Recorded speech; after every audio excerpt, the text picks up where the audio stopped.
la segunda parte. Llegamos acá sobre las hormonas neuroendocrinas. Cuando hablamos de hipotálamo, vamos a hablar de un centro regulador de la hipófisis, ya que es un centro que está más arriba de la hipófisis, que acá no se ve muy bien, pero está sobre la hipófisis y es básicamente donde se van a generar las señales para llegar a la hipófisis, ya sea anterior o posterior. Genera varios estímulos externos, ¿ya? Bueno, esto funciona por a través del estrés, por cambios hormonales, esos van a ser los estímulos externos que van a estimular al hipotálamo para la secreción de hormonas, ¿ya?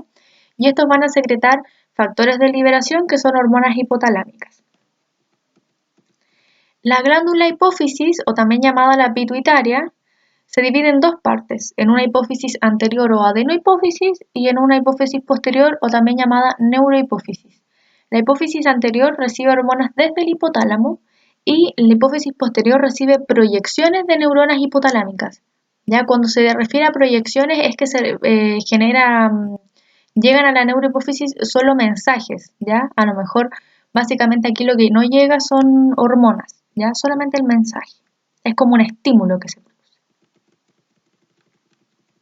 Ya, y acá dentro de las hormonas del sistema hipotálamo-hipófisis es exactamente lo mismo que explicábamos recién. El hipotálamo hacia la hipófisis posterior va a generar ciertas hormonas como por ejemplo la oxitocina y la vasopresina, que es la encargada de en el riñón, ¿cómo se llama? Aumentar la reabsorción de agua. Y la oxitocina que tiene diferentes funciones como por ejemplo la contracción en el parto. ¿Ya? También tiene otras funciones como por ejemplo liberación de dopamina, aumento de la felicidad, etc. ¿Ya? Pero esas son básicamente las que se producen en la hipófisis o neurohipófisis. En la hipófisis anterior o adenohipófisis son más. ¿Ya? Acá tenemos la corticotrofina, la somatotrofina, la prolactina, que es la encargada de la producción de leche, la tirotrofina, que es la que va a encargarse de producir las hormonas tiroides, el folículo estimulante, que es la hormona que se va a encargar de enviar el mensaje al ovario para producir el folículo, y la luteinizante, que también tiene que ver en la regulación del ciclo menstrual. Bien, acá tenemos una regulación de la secreción de hormonas hipotalámicas. Cuando hablamos de regulación, básicamente se llama feedback, ¿ya? Que puede ser de manera positiva o de manera negativa. Esto puede ser una autorregulación propia del hipotálamo, es decir, el hipotálamo dice, ya, voy a secretar cierta cantidad de hormonas que van a llegar a la hipófisis. Cuando estas hormonas llegan a su tejido blanco y generan su acción, esto se genera un mensaje en reversa, que es un feedback, para seguir secretando hormonas, que sería un feedback positivo, o eliminar la secreción de hormonas a nivel del hipotálamo o hipófisis, y este sería un feedback negativo, ¿ya? Y acá se explica más o menos cómo. Por ejemplo, desde el hipotálamo hacia la hipófisis anterior, generalmente es de origen positivo, se libera la hormona pituitaria va hacia la glándula tarjeta o target gland, que es el tejido blanco en realidad, y este cuando ya cumple su función envía la señal al hipotálamo y a la hipófisis anterior para que no se genere la secreción de más hormonas. Es decir, dice, ya, suficiente, ya llegó la acción, gracias, cancele la secreción de hormonas, en palabras simples. ¿Ya? Y esto acá es lo mismo. También puede ser que cuando se satura la producción del hipotálamo hacia la hipófisis también diga suficiente y genera un short loop feedback negativo de la misma función. Ya, el eje hipotálamo hipófisis adrenal. Este eje es bastante importante que se lo aprendan, chicos, porque les va a servir durante toda su carrera. ¿Ya? Este eje se genera en respuesta al estrés, ya sea pena, miedo, infecciones, etc. Cualquier causa que produzca estrés en el cuerpo humano. Cuando hablo de estrés puede ser algo a nivel psicológico, psicopatológico o estrés físico, como por ejemplo que estemos muy cansados o que hicimos un ejercicio demasiado fuerte, demasiado intenso, etc. ¿Ya? No solamente hablamos de estrés cuando uno está estresado por los estudios, etc., sino además estrés físico.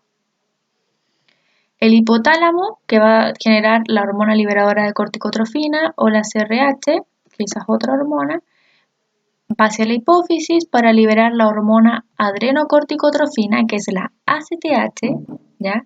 O sea, la CRH produce ACTH, como muestran ahí, y esta va a ir hacia la glándula adrenal para generar el cortisol, ¿ya? Y el cortisol es el que me va a generar un alivio o el que va a generar una respuesta ante el estrés.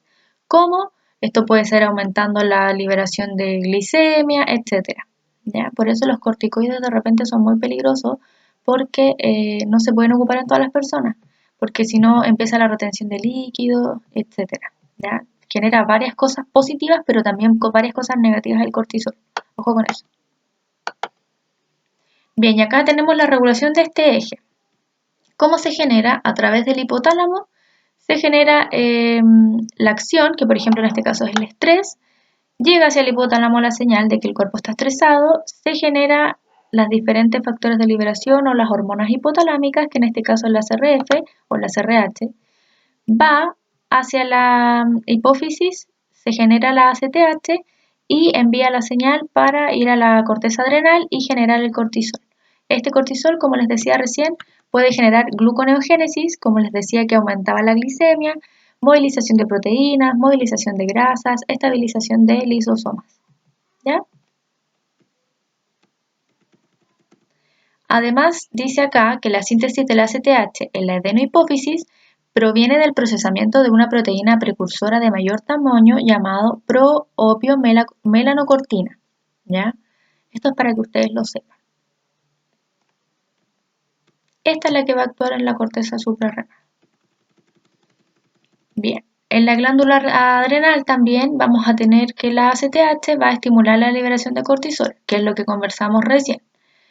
En la corteza va a haber liberación de corticosteroides como glucocorticoides o mineralocorticoides. Glucocorticoides es el cortisol y mineralocorticoides es la aldosterona. Esto básicamente es cómo están conformados los corticoides, nada más que eso. Por esto este se llama gluco y este se llama mineral. ¿Ya? Y la aldosterona lo que va a generar es reabsorción de sodio y secreción de potasio a nivel del sistema renal.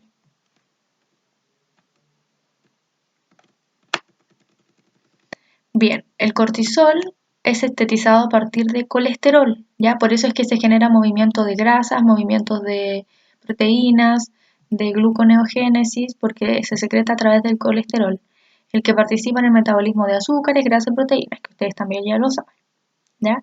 La CTH se va a unir a los receptores de membrana que van a asociarse a proteínas G y se va a estimular la síntesis de cortisol. Esto es muy fácil, chicos, ¿ya? Es lo mismo que hemos estado hablando, nada más que eso.